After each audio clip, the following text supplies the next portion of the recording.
হতাশা থেকে এখনো পর্যন্ত অনেকে বের হতে পারে না। এই জন্য এখন সুর তুলেছে যে আমি পদত্যাগ করিনি। এত বড় শয়তানি কথা আপনি বলতে পারবেন? 2024 সালের 5 আগস্টের ভিডিও আছে, সেই পদত্যাগের পত্র পর্যন্ত এখনো আছে। আপনি না পাগল হয়ে বলছেন যে আমি করিনি, কিন্তু সেই লোকটা ভিডিও বার্তা দিয়ে বলল যে আমার কাছে জমা দিয়ে গেছে লিখিত। ও কি এখন পাগল হয়ে গেল? সুতরাং এরকম পাগল যেন আমাদের দেশে দায়িত্বে না থাকে, এরকম পাগল থাকার দরকার নেই। কারণ তার নিজের কথা সে নিজে মিথ্যাবাদী। এখন কথা বলে না কেন?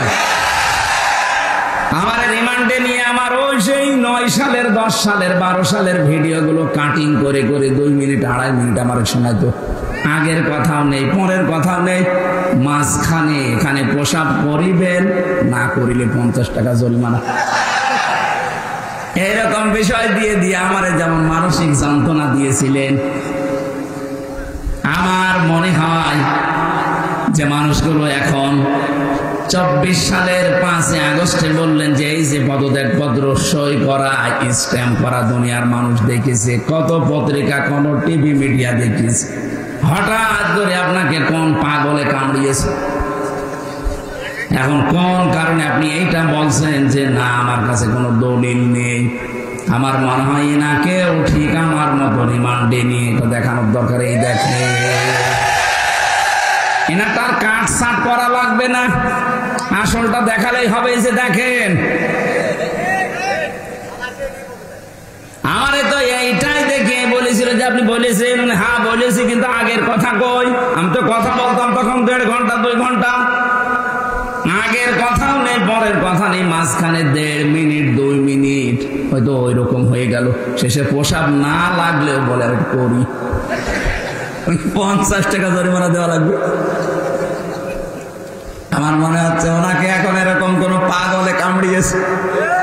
হঠাৎ করে আপনি কোথা থেকে সুর তুললেন যে আমার কাছে দলিল নেই? দলিল তো সারা দুনিয়ায় এখন আছে। আপনি তো মিথ্যাবাদী হয়ে যাচ্ছেন, মানুষ আপনাকে কিন্তু পাগল বলবে। আর কোন পাগল দেশের দায়িত্বে থাকবে, দেশের 18 কোটি মানুষ মানবে না। এই মোবিলিজম হয়ে গেছে, মোবিলিজম পাগল হয়ে গেছে। হঠাৎ করে তারা হতাশ হয়ে পড়েছে। এই মানুষগুলো যে হতাশ হয়ে পড়েছে, এর পরের শব্দে আছে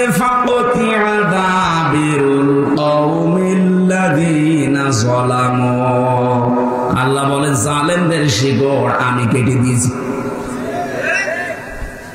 জালেমদের যেহেতু শিকড় কাটা হয়ে গেছে, আর পৃথিবীর ইতিহাসে এটা বলে কোন স্বৈরাচারের পতন হওয়ার পরে সে আবার ঘুরে দাঁড়িয়েছে, পৃথিবীর ইতিহাসে নেই। আপনি হিটলারের দিকে তাকান, এক কথা বলছেন কেন? পৃথিবীর ইতিহাস আমি যত পড়েছি এবং আমার যতটুকু জানা আছে, কোন স্বৈরাচার বিদায় নেওয়ার পর, পতন হওয়ার পর সে যে আবার ঘুরে দাঁড়িয়েছে পৃথিবী বলে না। সুতরাং যে স্বৈরাচার বিদায় নিয়েছে ও ঘুরবে এ বিশ্বাসও করি না। যারা এখনো আশায় বুক বেঁধে আছেন, নিজের ভবিষ্যৎ নষ্ট করবেন না। এখনো পর্যন্ত চাই আছেন, যদি জনগণ জেনে ফেলে যে আপনিও এখনো ঠ্যাং ভেঙে ফেলবে। আমরা তো এই জন্য মাওলানা মামুনুল হক জেল থেকে বের হয়ে বারবার বলছে যে দেশে যারা জালেম ছিল, জালেমদের আপনারা তালিকা করে করে ছবি দিয়ে মোড়ে মোড়ে টাঙিয়ে দিন, এরা যেন কিয়ামতের আগে আর ঘুরে দাঁড়াতে না পারে। আমরা চাই এদেশে সবাই যেভাবে অধিকার নিয়ে বাস করে সবাই বাস করবে। শুধু আপনার দল করলে আরামে থাকা যাবে, আর আমরা কি ভেসে এসেছি? এজন্য ক্ষমতা দিলে আমার আল্লাহ তাদেরকে এই দুনিয়াতে শান্তি স্বস্তি একেবারে কিয়ামত পর্যন্ত দিয়ে দেবে, সম্মান না, এরকম কথা নেই। বরং ক্ষমতা দেওয়ার পরে অনেককে আল্লাহ এমন অপমান করেছে, এই অপমানের কোনো শেষ নেই। ওয়ালাহুম আযাবুম মুহিন, আল্লাহ বলেন অপমানজনক শাস্তি দিয়ে ঘিরে ফেলেছি। পৃথিবীর ইতিহাস এটা পাল্টাবে না। 100 বছর পরে হয়তো এখানে আমরা কেউ থাকবো না, কিন্তু ইতিহাসটা লেখা হবে। দেখেন 2-4 বছর যাক, এই জালেমদের 15.5 বছরের ইতিহাস ঠিক পাই টু পাই ওই এজিদের মতো লেখা হবে। এজিদকে 1500 পরে যখন এমন মানুষ এখন ঘৃণা করছে, জালেমদের ইতিহাস যখন লেখা হবে তখনও মানুষ পৃথিবীতে যারা থাকবে তারা ঘৃণা করবে আর বরদোয়া দেবে। এখন যদি কোনো হিন্দুকে এলাকায় বাস করে যারা হিন্দু বলে যে ভাই আপনার ছেলে হয়েছে 10,000 টাকা দেবো, ছেলের নাম ইয়াজিদ রাখেন, নাম হইল ইয়াজিদ গালি একটা। এরকম সময়ও পৃথিবীতে আসবে যাদের নাম অনেক সুন্দর সুন্দর, এই নামগুলো আল্লাহ গালি মানিয়ে দেবে। এটা পৃথিবীর ইতিহাস। আল্লাহ বলেন ইতিহাসের কসম দিয়েছে, পৃথিবীর সব কিছু উলট পালট হয়ে যেতে পারে, ইতিহাস কিন্তু মানুষ এটা সত্যকে সব সময় চেপে রাখে, ওগুলো সময় হলে বাস্ট করে দেয়। এই জন্য আমরা এমন কোন কাজ যেন না করি, ইতিহাস আমাদের আস্থা করে যেন নিক্ষেপ না করে। এখানে ক্ষমতা পেলে আপনি শান্তিতে থাকবেন, আপনার সম্মান বৃদ্ধি হবে না, এটা মিথ্যা কথা। কোরআন বলছে ক্ষমতা দিয়েও মানুষকে আল্লাহ অপমান করতে পারে। আমরা সম্মান কোথায় পাওয়া যায় সেই দিকে এগিয়ে যাবো ইনশাআল্লাহ। আজকের আলোচনার বিষয় সতর্কতা। কি বললাম? এই সতর্ক বাণী দিচ্ছে কে? সূরা শুআরা থেকে একটা আয়াত পড়েছি, আল্লাহ সতর্ক বাণী দিচ্ছেন আমাদেরকে। বিশ্বনবী মুহাম্মদুর রাসূলুল্লাহ সাল্লাল্লাহু আলাইহি ওয়াসাল্লাম নবুয়ত পাওয়ার পর নবীজিকে আল্লাহ যে সমস্ত আয়াতগুলো দিয়েছিলেন প্রচার করার জন্য প্রাথমিক অবস্থায়, তার ভেতরে এটা একটা, ওয়ানদির আশীরাতাকাল আকরাবিন। হে নবী, আপনার নিকটবর্তী যারা আছে এদেরকে সতর্ক করেন। এই আয়াত থেকে প্রমাণ হয় কোন মানুষ যদি দাওয়াতি কাজ আরম্ভ করতে চায় তাকে নিকটবর্তী থেকে শুরু করা লাগবে। আমার সব চাইতে নিকটে থাকে আমার স্ত্রী, আমার সন্তান, আমার বন্ধু, আমার মা বাবা। কথা বলেন না কেন? এই জন্য আমরা যদি দাওয়াতি কাজ আরম্ভ করি আমাদের নিজেদের বাড়ি থেকে শুরু করা লাগবে। আমি এখান থেকে চলে যাচ্ছি আমেরিকা, অথচ আমার বউ নামাজ পড়ে না, আমার ছেলে এখনো ডাল খাওয়া ছাড়েনি, এখনো বাবা অভ্যস্ত। কোন কারণে আমার অত দূর যাওয়া লাগবে? আমি আগে ঠিক করা লাগবে আমার নিজের স্ত্রীকে, আমার সন্তানকে। কারণ আল্লাহর নির্দেশ হচ্ছে ইয়া আইয়ুহাল্লাযীনা আমানু ও আনফুসাকুম ওয়া আহলিকুম নারা। ইমানদার যদি দাবি করো নিজেকে আগে জাহান্নাম থেকে বাঁচাও, এরপরে তোমার আহাল পরিবার যারা আছে তাদেরকে চেষ্টা করো। এই আয়াত থেকে প্রমাণ পাওয়া যায় দুইটা, নিজে জাহান্নামের আগুন থেকে বাঁচা ফরজ। কি বলেন বলেন? কিন্তু আহাল পরিবারকে বাঁচানো ফরজ না, চেষ্টা করা ফরজ। আমরা চেষ্টা করে যাবো, চেষ্টার বিভিন্ন ধরন আছে। বাংলাদেশে বহু ইসলামী দল তাদের কর্মসূচি দিয়ে পরিবার থেকে রাষ্ট্র পর্যন্ত মানুষকে বাঁচানোর, সতর্ক করার চেষ্টা করছে। আপনাদেরকে আমি আহ্বান জানাই, কোন দলে যদি ইনভলভ হয়ে নাও থাকেন, পরিবারে প্রতি সপ্তাহে 2 দিন নিজের স্ত্রী, মা বাবা, সন্তান সন্ততি এদেরকে নিয়ে বসে কোরআনের কোন আয়াত থেকে, নবীর কোন হাদিস থেকে তেলাওয়াত করে ব্যাখ্যা সহিত শোনান। 15 মিনিট, আধা ঘন্টা, 1 ঘন্টা পরিমাণে যদি সপ্তাহে 2 দিন করেন দেখবেন পরিবর্তন আসতেছে। নবীজিকে আল্লাহ যখন আয়াতটা দিলেন, বিশ্ব নবী ফিরে আসলেন, সর্বপ্রথম তার নিজের স্ত্রীকে আল্লাহ নবী দাওয়াত দিয়েছিলেন, সঙ্গে সঙ্গে স্ত্রী দাওয়াত কবুল করেছেন। শুধু করেন নাই তা না, 5টা জিনিস হযরতে খাদিজা বলেছিলেন নবীকে। এখানে আমরা যারা স্বামী আছি, এই স্বামীগুলোর জন্য যদি কোনো স্ত্রী এই 5টা কথা বলতে পারে, সে স্বামী যেন বিশ্বাস করে সে নবীর আদর্শের উপরে আছে। এই খুব খেয়াল করবেন। বিশ্বনবী যখন ওহী নিয়ে আসলেন, ডাক দিয়ে বললেন, ইয়া খাদিজা জাম্মিলুনি জাম্মিলুনি, আমাকে ঢেকে দাও, আমি ভয় পেয়েছি, আমার মনে হচ্ছে আমি আর বাঁচবো না। হযরতে খাদিজা বলেন, কি কি হয়েছে আমারে শোনান। ওরা কাহিনী তাকে শোনালেন যে এরকম একজন এসেছিল, বুকে চাপ দিয়ে আমারে 3 বারের পরে বলিয়েছে, ইকরা বিসমি রাব্বিকাল্লাযী খালাক। হযরতে খাদিজা আয়াতগুলো শোনার পরে তিনি বললেন, হে আমার স্বামী, হে আবুল কাসেম, কাসেমের পিতা, আপনি ভয় পাবেন না।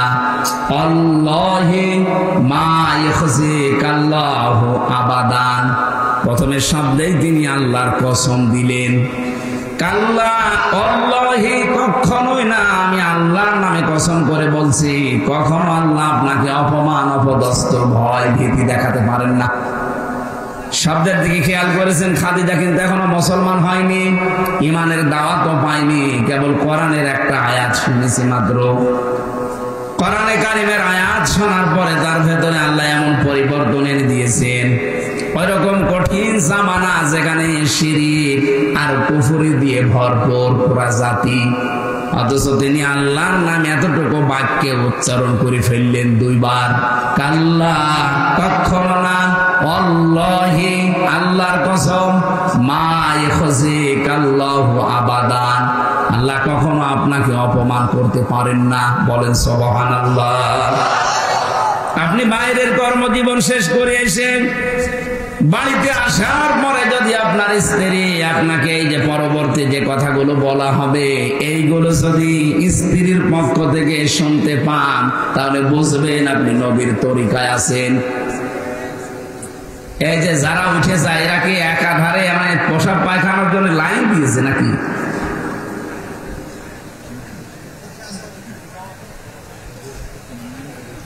আমি শেষ করে দেবো না, একটু ওঠাউঠি করলে সমস্যা হয়।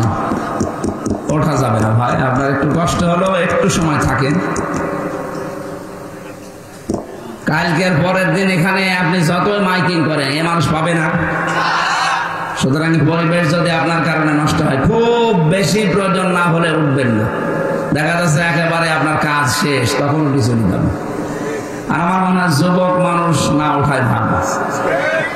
হ্যাঁ, যুবক মানুষও যদি 1-1.5 ঘন্টা বসে থাকতে না পারে, তো ও বিয়ে দিলে ওর বউ টেকবে, শেষে তো বদনাম হয়ে যাবে নওগাঁ জেলা। আর এই জেলায় কিন্তু আর কেউ নিয়ে বিয়ে দেবে না, কারণ এখানে বহু মেয়ের বাপ বসে আছে। কথা বলো না কেন? আমি শুধু ওয়াজ শুনতে আসে না, আমি মেয়ে জামাই খুঁজতে এসেছি। এই জন্য আপনি জানেন এরকম ভুল করেন না, শেষে যে দেখবে যে এই তো না। নওগাঁবাসী এবার নিজের সাথে মিলাবেন হাদিসটা।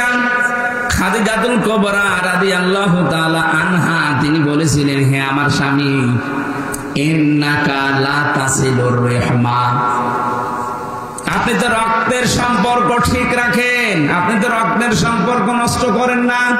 তাহলে আল্লাহ আপনাকে ভয় দেখাবে কোন কারণে?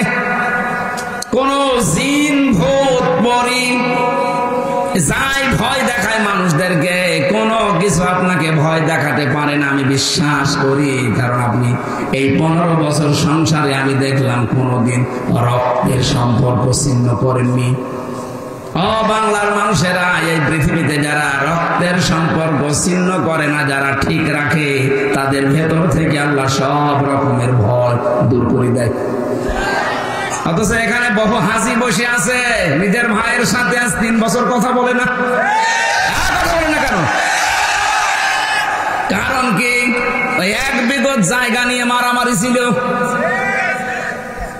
দুনিয়ার এই কোন বিষয় নিয়ে কেউ যদি দুনিয়ার কোন মানুষের সাথে, বিশেষ করে যাদের সাথে রক্তের সম্পর্ক আছে, এরকম কোন মানুষের সাথে যদি আপনি সম্পর্ক নষ্ট করে দেন দুনিয়ার কোন স্বার্থের কারণে, কোরআনে হাদিসে যা পাওয়া যায়, এরকম যদি 3 দিন কেটে যায়, কথাবার্তা যদি আপনি ফিরে আসতে না পারেন, আপনি মারা গেলে বেঈমান হয়ে মরবেন, ঈমান পাবেন না।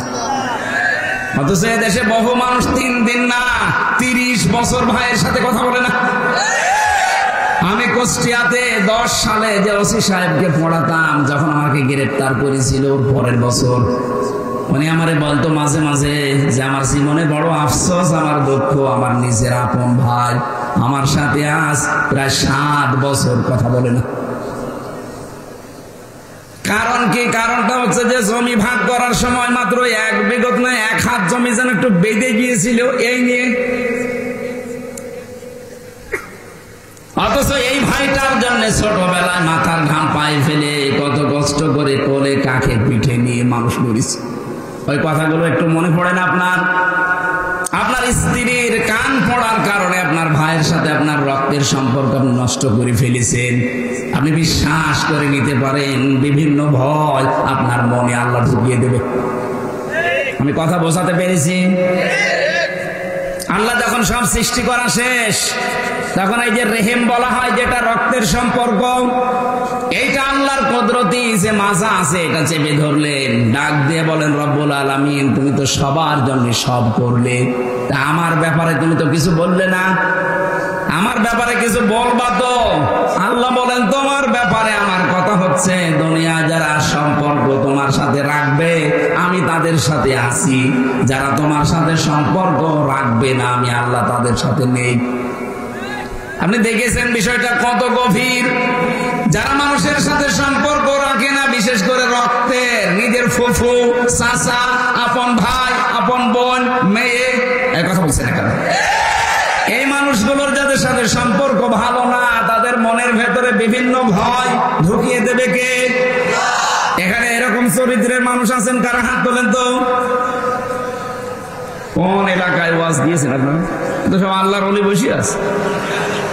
আমার হয় এলাকায় আগামী বছর আর ওয়াজ দেবেন না, আগামী বছর গান দেবেন। এই ভালো মানুষের সামনে ওয়াজ করি লাভ আছে? সত্যি কি এলাকায় এই হাদিসটা মেনে নেওয়ার মতো মানুষ নেই? রক্তের সম্পর্ক যদি সত্যি আপনার খারাপ হয়, আপনার নামাজ, আপনার রোজা, আপনার হজ করা সব মাঠে মারা যাবে, কিচ্ছু হবে। কারণ আল্লাহ বলেন আমি সম্পর্ক কাট করে দেব ওর সাথে, তাই আপনি কার কাছে সওয়াব পাঠাবেন বলেন? আমি সহ যারা আছে এটা আজকে থেকে মেনে নেওয়া যাবে না। আমার একটা বোন, আমার তো ভাই নেই, আমার ফুফু আছে কয়েকটা, চাচা আছে কয়েকটা। হ্যাঁ, সম্পর্ক নষ্ট করা যায় যদি আল্লাহর বিধান সামনে এসে যায়, দেখা যাচ্ছে না উনি আল্লাহর বিধানের বাইরে, ওইরকম চাচা, ওইরকম ফুফু, ওইরকম বোন না, ওইরকম বাবা হলেও বাবাকে আর মানা যাবে না। এটা আমি বানালাম। কোরআনে কারিমের ভেতরে আল্লাহ জানিয়েছেন, ইয়া আইয়ুহাল্লাযীনা আমানু লা তাত্তাখিযু আবাআকুম ওয়া ইখওয়ানাকুম আউলিয়া ইন ইসতাহাব্বুল কুফরা আলাল ঈমান ওয়া মান ইয়াতাওয়াল্লাহুম মিনকুম ফাউলাইকা হুমুজ যালিমুন। বলেন আল্লাহু আকবার। এটা আছে সূরা তাওবা 33 নম্বর আয়াতে। আল্লাহ পাক বলেন, হে যারা ঈমানের দাবি করো তাদেরকে বলছি, খুব ভালোবেসে আল্লাহ ডাক দিয়েছেন, ইয়া আইয়ুহাল্লাযীনা আমানু। আয়াতের তাফসীরে পড়েছি ফি সিলালিল কোরআন। মুফাসসির বলেন, আল্লাহ যখন কোন ঈমানদার মানুষকে ডাক দেন তখন কিন্তু এমনিতে এরকম না, তার নিজের কুদরতি হাত এভাবে উঁচা করে ডাকেন, ইয়া আইয়ুহাল্লাযীনা আমানু। ওহে যারা আমাকে বিশ্বাস করো, খুব ভালোবাসি তোদেরকে, শোন, লা তাত্তাখিযু আবাআকুম ওয়া ইখওয়ানাকুম আউলিয়া ইন ইসতাহাব্বুল কুফরা আলাল ঈমান। ঈমানের উপরে যদি কুফরিকে, তোর ভাই, তোর বাবা, এরা যদি, তোর বন্ধু বান্ধব, এরা যদি ঈমানের উপরে কোন কুফরিকে স্থান দিয়ে ফেলে, ভালোবাসে, ওই মানুষগুলোকে গ্রহণ করা যাবে না, তাদের সাথে সম্পর্ক রাখা যাবে না।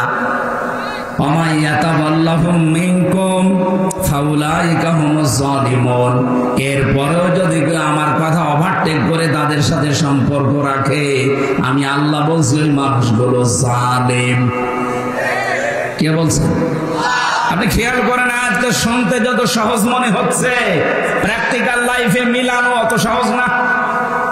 নিজের আপন ছেলে, নিজের আপন বাবা, আপন মা যদি আল্লাহর ঈমানের উপরে, রাসূলের তরিকার উপরে অন্য কাউকে প্রাধান্য দেয়, ওইরকম মা থেকে, বাবা থেকে, বোন থেকে মুখ ফিরিয়ে নেওয়া লাগবে। এটা শুনতে যত সহজ মনে হলো, বাস্তবে নিয়ে যান তো অত সহজ কিনা। নিজের ছেলেকে বাড়ি থেকে তাড়িয়ে দেওয়া লাগতে পারে, কথা বলেন কেন? সাহাবায়ে কেরামে আয়াত শোনার পরে তাদের ঈমান এমন পর্যায়ে পৌঁছিয়েছে, আল্লাহর সাহায্য তারা পদে পদে এমনিতে পায়নি, এই কারণে পেয়েছে।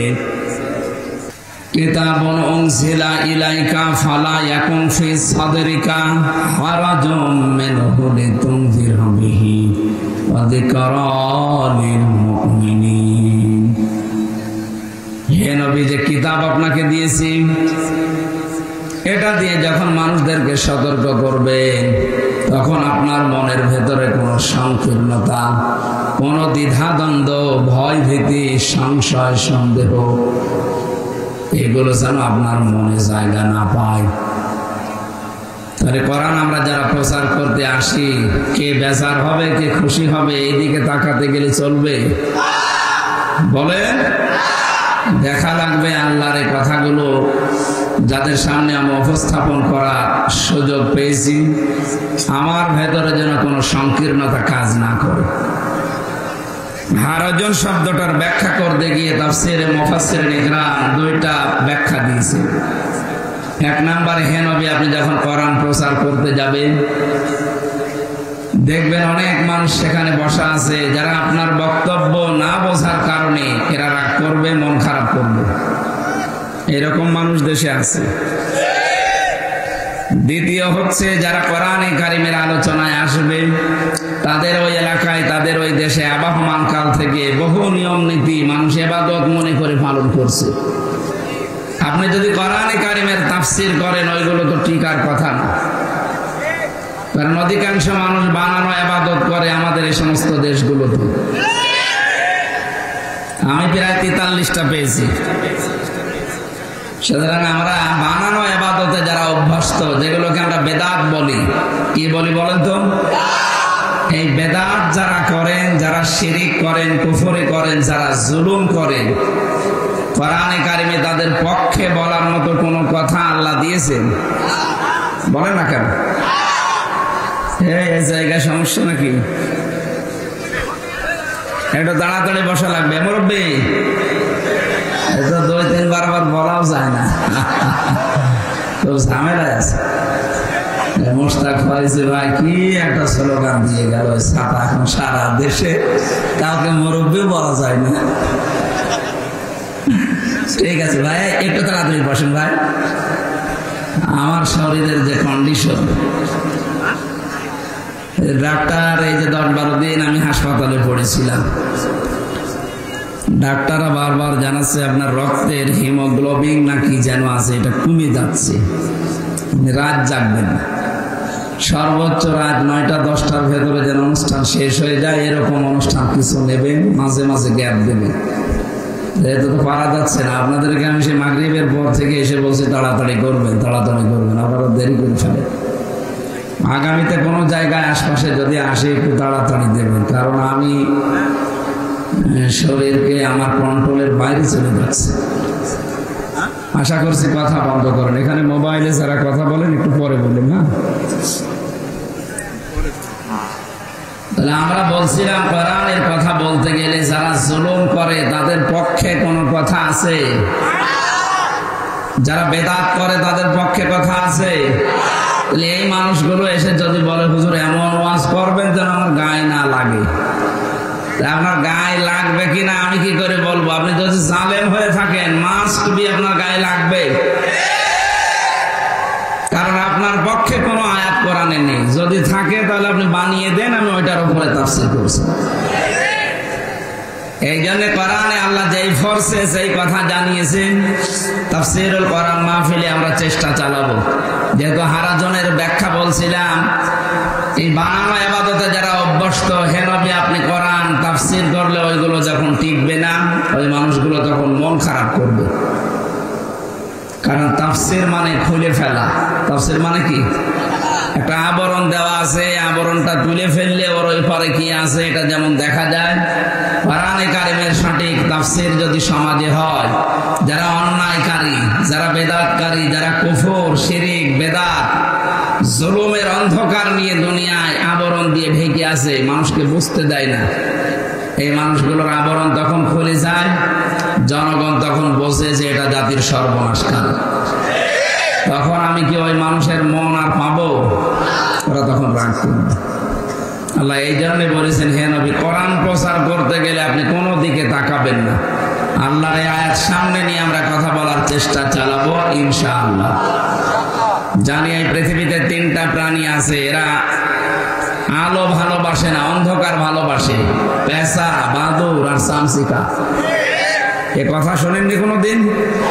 যে পেঁচা, বাদুড়, চামচিকা এরা কি দিনের আলোতে, সূর্যের আলোতে বের হয়? রাতের আধারে বের হয়। যখন অন্ধকার হয়ে যায় তখন বের হয়ে মানুষের ফসল নষ্ট করে, কলা নষ্ট করে, পানের বরজ নষ্ট করে।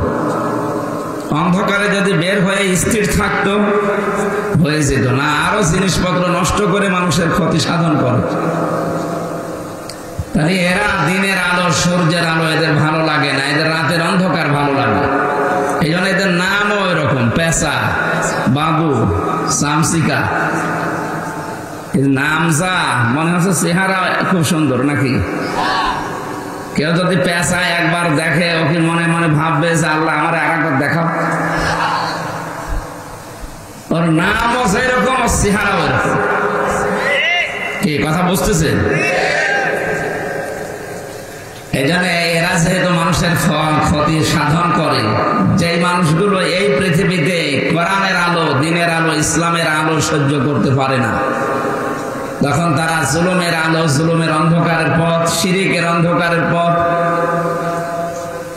বেদাতের অন্ধকারের পথগুলো বেছে নেয়, নিয়ে মানুষের ক্ষতি সাধন করে, মানুষের ইমানের, মানুষের আখেরাতে এবং দুনিয়া।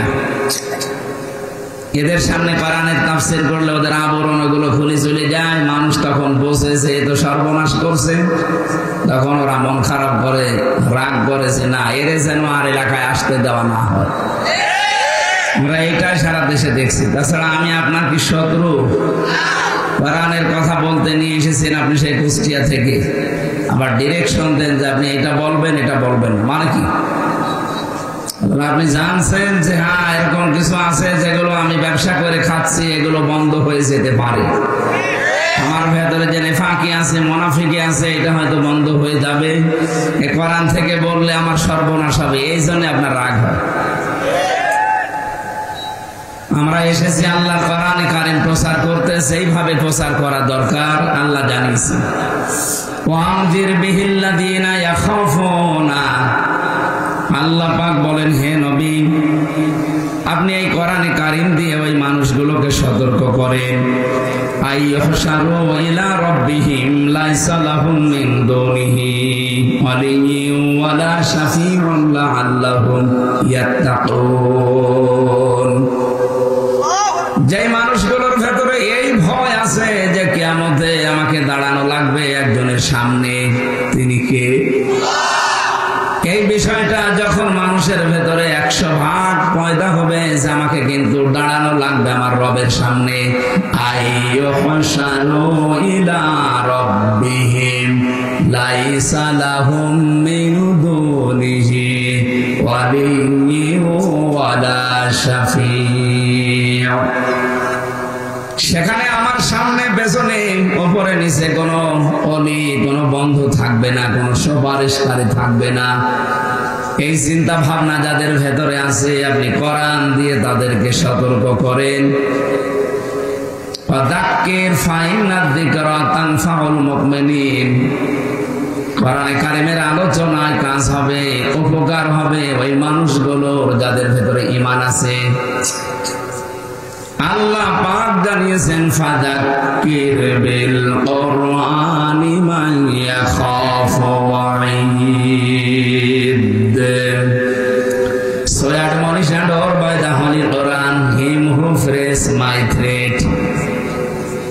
কোরআন দিয়ে মানুষদেরকে সতর্ক করবেন যার ভেতরে আল্লাহর ধমকের ভয় আছে, আল্লাহর থ্রেটের ভয় আছে, তার কাজ হবে। কে বলছেন? সুতরাং আজকে আমরা যারা বলতে আসি আমরা কোরআন কেন্দ্রিক যেন আলোচনা করি, যাদের ভেতরে আল্লাহর দরবারে দাঁড়ানো এবং তার ধমকের ভয় ভেতরে আছে, যে মানুষগুলো বিশ্বাস করে যে না যখন দাঁড়ানো লাগবে তার সামনে তখন কোনো ওলি, কোনো বন্ধু, কোনো সুপারিশকারী কেউ থাকবে না। এই বিশ্বাসে যারা সামনে বসবে লাআল্লাহুম ইয়াত্তাকুন, আশা করা যায় জীবন সংশোধন হয়ে যাবে। তাদের জীবন আস্তে আস্তে পরিবর্তন হবে, থেমে যাবে। যেহেতু এটা শেষ জামানা চলছে, আমরা চাই আমাদের জীবন যেন পরিবর্তন হয়ে পরিশীলিত হয়ে আল্লাহর বাগান জান্নাতের দিকে এগিয়ে যায়। বলেন আমিন। কোরআনে কারিমের 6666টা আয়াত, মাত্র একটা আয়াত পড়েছি আমরা। সূরা শুআরা 214 নম্বর আয়াত। এই আয়াতটাকে সামনে নিয়ে বিশ্বনবী মুহাম্মদুর রাসূলুল্লাহ লক্ষ লক্ষ হাদিস থেকে একটা হাদিসের টুকরা পড়েছি। এই দুইটা সামনে নিয়ে আমরা কথা বলার চেষ্টা চালাচ্ছি ইনশাআল্লাহ। কোরআনে কারীম থেকে আমরা তেলাওয়াত করে আরম্ভ করছি। আউযু বিল্লাহি মিনাশ শাইতানির রাজিম। শয়তান যেন আশপাশে না থাকে, এই জন্য জবান খুলে পড়েন। আউযু বিল্লাহি মিনাশ শাইতানির রাজিম। বিসমিল্লাহির রহমানির রহিম।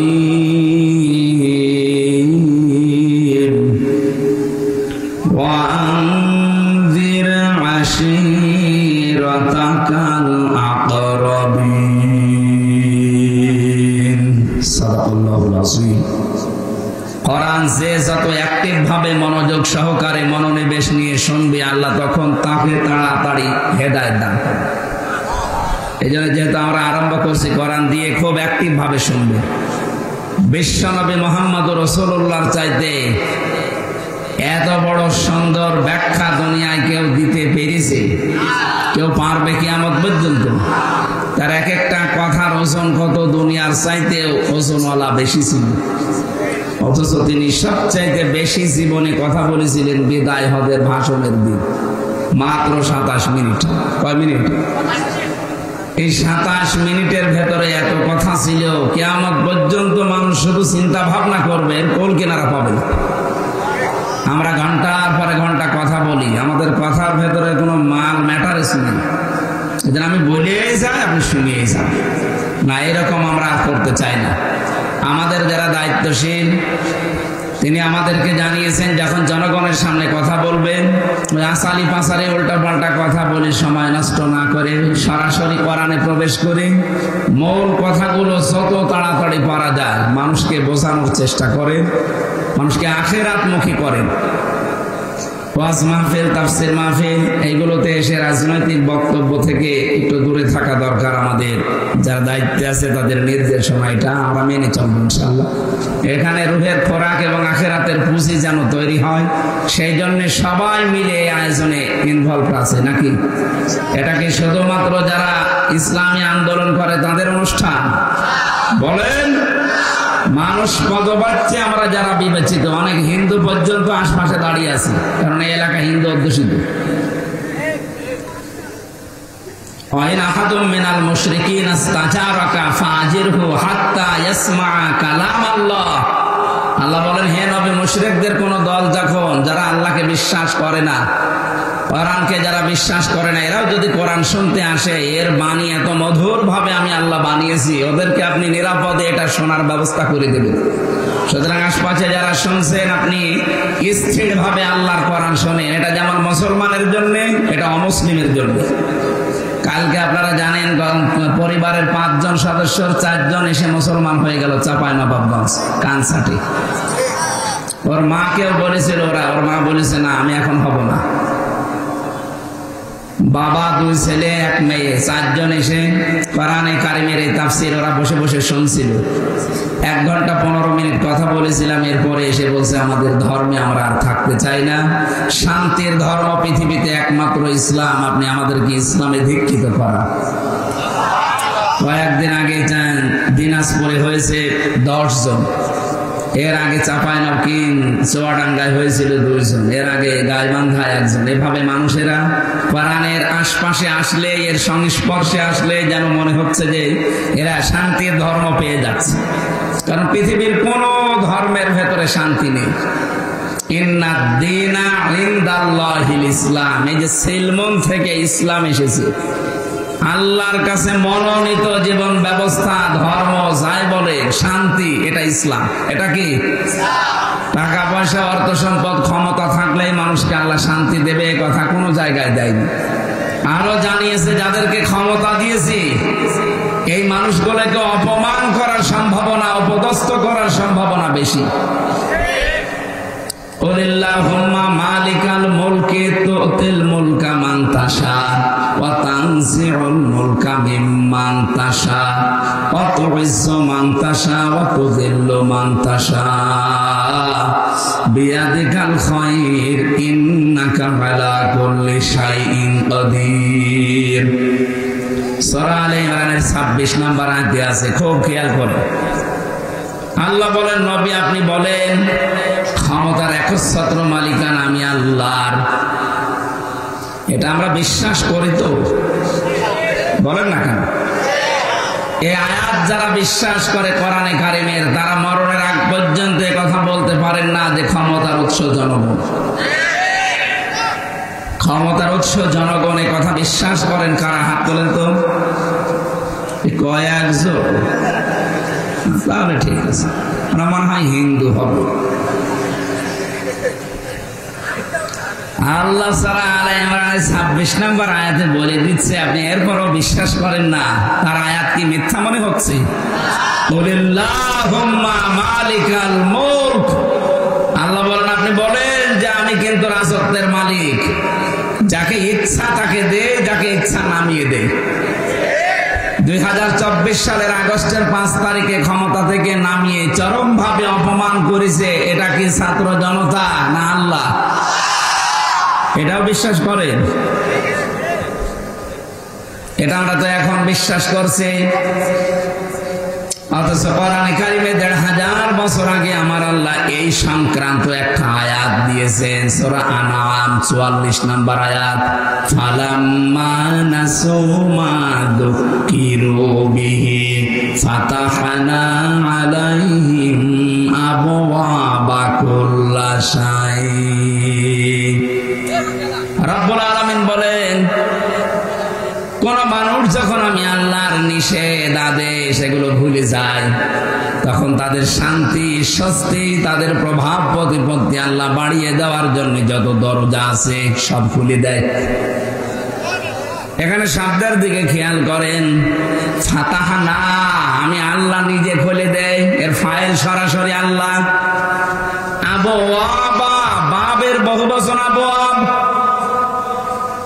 আয়াতটা আমার পড়ার পরে মনে হচ্ছে আল্লাহ মনে হয় 2024 সালের 5 আগস্টে নাজিল করেছে, অথচ এটা নাজিল হয়েছে 1500 বছর আগে। সুবহানাল্লাহ বলতে পারেন?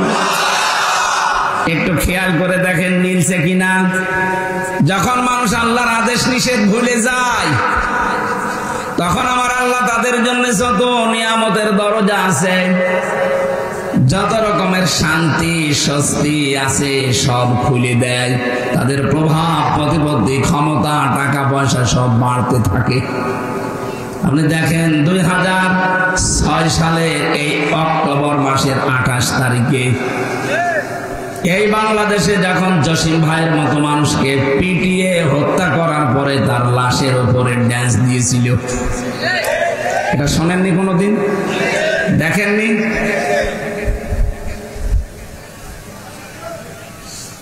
আমি একবার যাচ্ছিলাম সিরাজগঞ্জ থেকে, তখন বাসে চলতাম, ড্রাইভারের পেছনে বসে আছি। ড্রাইভার সাহেব একেবারে রাস্তার মাঝে একটা কুকুর আছে, কুকুরের গার উপর দিয়ে না দিয়ে বাম দিয়ে চালিয়ে দিল, গাড়ি একটু ঝাঁকি দিয়ে উঠেছে। জিজ্ঞাসা করলাম আপনি এমন করলেন কেন? এখন তো অ্যাক্সিডেন্ট হয়ে যেত। ড্রাইভার আমারে বলছে, হুজুর আপনি দেখেন না একটা মরা কুকুর পড়ে আছে, তো মরা, ডবল করে মারলেই কি আর না মারলে কি টের পাবে? ড্রাইভার আমার দিকে ঘুরে বলছে, হুজুর আপনি কি আসলে হুজুর? কেমন হুজুর? হ্যাঁ, আপনি দেখেন যে একটা মরা কুকুর পড়ে আছে, আমি ডবল করে মারবো, আমার বিবেক নেই? হ্যাঁ, এই কথা শোনার জন্য আমি ছিলাম। একটা মরা কুকুর আপনি ডবল করে মারতে পারলেন না, আপনার বিবেক বাধা দিল। অথচ আমাদের দেশে আশরাফুল মাখলুকাত মানুষকে সাপের মতো পিটিয়ে মারার কাছ থেকে আমি ওই দিন ওইটা বাস্তবে মিলিয়েছিলাম। তাই তো দোকানদার তাকে বলতে চেয়েছে যে বিদেশি, আমরা কোরআনে কারিমের সূরা তাগাবনের আয়াতটা আমাকে যখন উনি শুনিয়েছে ওই দিন থেকে আমি মুখস্থ করে নিয়েছিলাম, যদিও বাংলায় মুখস্থ করেছে কিন্তু শুদ্ধ আছে আয়াতটা। আমার ডাক দিয়ে বলছে, দেখেন এই ছেলেটা হওয়ার পরে আমার 4টা দায়িত্ব ছিল। 1 নম্বরের একটা সুন্দর নাম রাখা, অর্থবোধক। এখানে অনেক বাবা আছে, আমি যেহেতু ঘটনাটা নিয়ে আনলাম কয়েক মিনিটে বলার জন্য কয়েকটা শিক্ষা দিতে চাই। শুধু জন্ম দিয়ে ছেড়ে দিলেই বাবা হওয়া যায় না, তার একটা প্রথম দায়িত্ব অর্থবোধক নাম রাখা লাগে। এখানে অনেক বাবা এমন আছে ছেলের নাম যা রেখেছে ও নিজে উচ্চারণ করতে পারবে না। আমার কুষ্টিয়ায় সেই দিন দেখলাম একজন দোকানের নাম লিখেছে মিহাদ স্টোর। ওনারা বললাম, ভাই কি এটা? বলছে আমার ছেলের নাম মিহাদ। মিহাদ মানে? বলছে আমি কোরআন শরীফে পেয়েছি বিসাল মিহাদ। আরে বেটা, এটার নাম হচ্ছে জাহান্নামের সর্বনিম্ন। বলছে না, আমি কোরআন পড়তে গিয়ে পেয়েছি। আমি একটা হাদিস বলছি, এবার যারা বাবা আছেন মোবাইল থাকলে তুলে নেবেন অথবা কলম থাকলে লিখে নেবেন। আমি হাদিসটা বলছি, সন্তান জন্ম দিলে আপনাকে 11টা দায়িত্ব পালন করা লাগবে। কয়টা? যদি পালন না করেন কিয়ামতে আপনি আসামি হবেন আল্লাহর দরবারে। 1 নম্বরে তার কানে আযান দেওয়া লাগবে, ডান কানে আযান, বাম কানে একামত। অথচ এটা আজ বিভিন্ন হাসপাতালে বাচ্চা হওয়ার কারণে ক্লিনিকে এই সিস্টেমগুলো আমরা অনেকে তুলে দিয়েছি। এখানে আযান একামতের কোনো চেষ্টা হয় না, কোনো সিস্টেমও নেই। বের হওয়ার পরে শুধু টাকা নিয়ে দৌড়াদৌড়ি হয়, আমার বকশিশ দেন। সিস্টেমটা নবীজি কেন দিয়েছেন জানেন? কারণ একটা আলাদা জগতে ছিল, ওখান থেকে নতুন একটা জগতে আসার পরে ওর কানের ভেতরে আওয়াজটা দেওয়া হচ্ছে, এখানে কিন্তু সব চাইতে বড় আল্লাহ।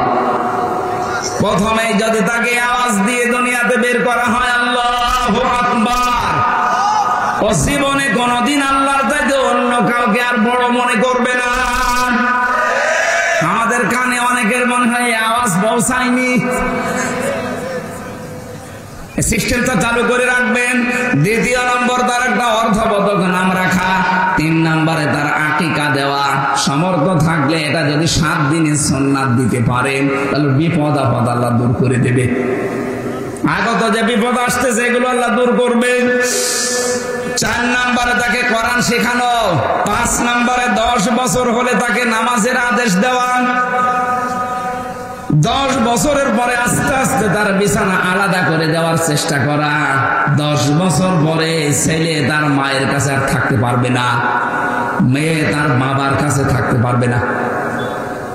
যদি কোনো অঘটন শয়তানের ধোঁকায় বা অনিচ্ছাকৃত ঘটে যায়, সারা জীবনের জন্য ওই বাবার জন্য স্ত্রী হারাম হয়ে যাবে। আপনি না আদর করে রাখছেন, আদর করতে গিয়ে এমন জায়গায় পৌঁছিয়ে যাচ্ছে, সতর্কতা না হওয়ার কারণে শেষে আর এই জিনিস আর ঘুরিয়ে পাওয়া সম্ভব না। আমি আর নিচে নামলাম না, এই জন্য আপনাকে ইঙ্গিত দিলাম। 10 বছরে নামাজের আদেশ দেবেন। 10 বছরে নামাজ না পড়লে ওকে মারধর করার নির্দেশ আছে। এরপরে বিছানা আলাদা করা লাগবে। নবীজি এরপরে বলেন তাকে ঘোড়া চালানো, তীর চালানো, সাঁতার শেখা, এগুলো অভ্যস্ত করো। এখন বলেন আমি ঘোড়া চালিয়ে করবো কি, তীর মারা শিখে করবো কি, সাঁতার শেখা না। এইটা দিয়ে নবীজি বোঝাতে চেয়েছেন তাকে কর্মক্ষম গড়ে তোলো, অক্ষম করো না, অলস করে গড়ে তুলো না। হঠাৎ করে যদি কোনো অঘটন ঘটে যায় যে তুমি বিদায় নিলে, তোমার বউ মারা গেল, এই ছেলেটা যেন দুনিয়ার এই জমিনে অন্তত চেষ্টা, সাধনা, কর্ম, পরিশ্রম করার মাধ্যমে টিকে থাকতে পারে। কথা বোঝাতে পেরেছি? তাকে ঘোড়া চালানো শেখানো লাগবে, এটা না। ঘোড়া যেহেতু দ্রুত যায়, তীর যেহেতু দ্রুত যায়, সাঁতার যেহেতু কষ্টের কাজ, তাহলে দুনিয়ায় টিকে থাকার জন্য এরকম কোন কাজে আপনি তাকে লাগান, তাকে অভ্যস্ত করান। এই দুনিয়াতে এখন টিকে থাকতে গেলে আধুনিক বিজ্ঞান জানা লাগবে, কম্পিউটার জানা লাগবে। আপনি তাকে কম্পিউটারের ট্রেনিং দিয়ে দিন 6 মাস 1 বছরের। কথা বুঝতেছেন? আপনার এই ছেলেকে মেয়েটাকে পর্দার সহিত ছেলেকে যদি 6 মাস বা 1 বছরের ট্রেনিং দিয়ে তাকে একটা কর্মসংস্থান আস্তে আস্তে তৈরি করতে পারেন, সুন্নাত আদায় হবে। 2 নম্বরে আপনার ওই টাকাগুলো আল্লাহর রাস্তায় সাদকা দেওয়ার সওয়াব হবে। নিজের কাজ নিজে করছেন, নিজের উপকার, তারপরও সাদকা করার সওয়াব পেয়ে যাচ্ছেন। সুবহানাল্লাহ বলতে পারেন না? এরপরে বেশি তাকে একটা বিয়ে দেওয়ার সময় 4টা জিনিস সবচাইতে বেশি দেখতে হবে। এরপরে বেশি তার সম্পদ বন্টন করা। এখানে কত আল্লাহর ওলি বসে আছে, মেয়ের নামে সম্পদগুলো ছেলের নামে লিখে দিয়ে মেয়ের জন্য দোয়া করে দেয়। এই যেন পেছনে বসে আছে একজন, উনি হজে মানুষ নিয়ে যায়, লাইমস্টোনের মালিক। কত হাসি আমার সাথে 16 সালে ছিল। ছেলের নামে ভালো ভালো সম্পদ গুলো সব লিখে দিয়েছে, আর মেয়েকে আসার সময় বলছে, মা তোর জন্য আমি দোয়া করে দেব। এটা একটা নির্ভেজাল শয়তান। আরে বেটা তুই তো দোয়া করবে, ওকে ফাঁকি দিচ্ছি কেন? আগে ওর জমি ফেরত দে, এরপরে দোয়া কর। কারণ জমি ফেরত দেওয়া লাগবে, নির্দেশ হামজার। বলেন কার? এরপরে বেশি তাকে একটা কর্মসংস্থান তৈরি করে দেওয়া। এই লোকটা বলছিল, ও বিদেশি, আমার এই সন্তানটা হওয়ার পরে আমি তাকে সুন্দর একটা অর্থবোধক নাম রেখে দিয়েছি, আব্দুর রহমান। কারণ পৃথিবীতে 2টা নাম আল্লাহর কাছে প্রিয়, একটা আব্দুল্লাহ আর একটা আব্দুর রহমান। নাম রেখে শেষ করিনি ওকে। আমি দিন শেখানোর জন্য চেষ্টা চালিয়েছিলাম, কিন্তু দুষ্টু আর পড়ে নাই। যতটুকু জানা দরকার ততটুকু জেনে আর বড় ডিগ্রি নিতে পারে নাই। 3 নম্বরে আমি ওর একটা বিয়ে দিয়েছি সৎ পাত্রী দেখে। 4 নম্বরে আমার দায়িত্ব ছিল ওরে আমি একটা কর্মসংস্থান তৈরি করে দেব হালাল। এখন ওর যেহেতু লেখাপড়ার দৌড় কম, ও তো আর ওই পর্যায়ে যেতে পারবে না।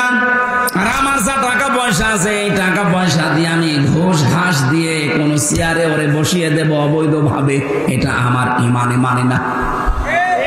আজ বাংলাদেশের সব বাবা, সব বড় ভাই যদি এই হাদিসটা মেনে চলতাম যে ওর যা যোগ্যতা ওই পর্যন্ত যাক, আমি 35 লাখ টাকা দিয়ে ওরে এমন চেয়ারে বসাবো, ও চেয়ারটাই নষ্ট করে ফেলবে।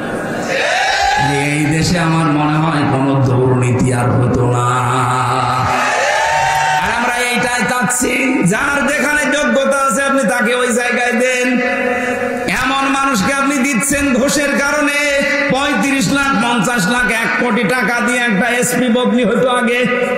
এখন এই নিয়মটা পাল্টিয়েছে। আমরা চাই কিয়ামতের আগে এই নিয়ম যেন ঘুরে না আসে। একটা থানার ওসি, আমার কুষ্টিয়ার সদর থানা, মডেল থানা, আর ওদিকে সিলেটের বিশ্বনাথ থানা, এই 2টা থানায় বাংলাদেশের সব জায়গায় বেশি ক্রাইম হয়। এই 2টা থানায় নাকি সন্তান 15.5 বছরে ওসি আর টিএনও এগুলো যদি বদলি হতে কমপক্ষে 22 থেকে 35 লাখ টাকা আল্লাহর ওলিদেরকে দেওয়া লাগবে। এ যদি 35 লাখ টাকা দিয়ে আসে, তো ওই টাকাগুলো উপায় করা লাগবে না? কথা বলে না কেন? আর উপায় করতে হলেও 10 বছর যদি ওই থানায় ওসি থাকে, জীবনে ওই টাকা তুলতে পারবে না বেতন দিয়ে, শেষে অবৈধ পথে পা বাড়ানো লাগে। আমি ওই 10 সালে যে ওসি সাহেবকে পড়াতাম, ওই সময় ওই দিন পড়াচ্ছিলাম ঘুষের আয়াত, লা তাকুলু আমওয়ালাকুম বাইনাকুম বিল বাতিল। হঠাৎ করে দেখে একজন 10 লক্ষ টাকার বান্ডিল নিয়ে এসেছে, ওনারে দিয়ে বলছে, স্যার আমার এটা নেন আর ওই মালটা ছেড়ে দিন। আমার দিকে তাকিয়ে বলছে, হুজুর নেবেন মানে? আপনার আমি পড়ালাম কি? আজকেই তো পড়ালাম ঘুষের আয়াতে, যে কিছুক্ষণ আগে আপনি পড়লেন। আমার বলছে, হুজুর এটা ঘুষ না, এটা হাদিয়া। বললাম, স্যার কি হয়েছে বলেন তো? 1 কোটি টাকার হিরোইন ধরা পড়িস। এখন ওইটা যদি 10 লাখ টাকা দিয়ে ছাড়াতে পারে, কত লাভ হবে? 90 লাখ লাভ হয়ে যাবে। আমি বললাম, এ হাদিয়া কি সরকার আপনাকে এই 15.5 বছর দিচ্ছে না? ওই সময় 10 সাল ছিল কেবল, ওই এসেছিল 1 বছর। তা আপনাকে তো বছরে বছরে মাসে মাসে সরকারে হাদিয়া দেয়। বলেন তো ওনার যে হাদিয়া, ওই হাদিয়া নিয়ে যদি কুষ্টিয়ার সদর থানায় মডেল থানায় টিকে থাকা লাগে, 2 বছরের জন্য হয়তো উনি এসেছে, 2 বছর না 10 বছর চাকরি করলো ওই টাকা উঠবে না। আর এরকম হাদিয়া যদি মাসে 2-3টা হয়, বেতন এমনি উঠে যাবে। আমরা চাই এটা যেন ফিরে না আসে। আমিরে জামাত ডক্টর শফিকুর রহমান ঘোষণা দিয়েছেন, এই দেশে এমন পরিবেশ আমরা কায়েম করতে চাই, ঘুষ চাইলে হাত ভেঙে দেওয়া হবে। এটা আমরা চাই না।